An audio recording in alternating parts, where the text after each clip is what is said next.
மாற்றி அதை கர்த்தர் கனப்படுத்தி துவங்கின காரியத்தை வெற்றியாய் முடிய வைக்கிறதற்கு கர்த்தர் நல்லவராய் இருக்கிறார்.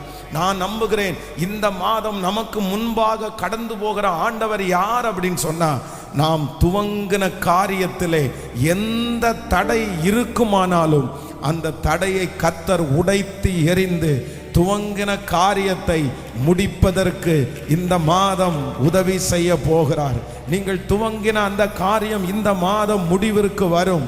மீண்டும் நீங்கள் அதை ஆரம்பிக்க போகிறீர்கள். மீண்டும் அதை கர்த்தர் இந்த மாதம் செய்ய போகிறார்.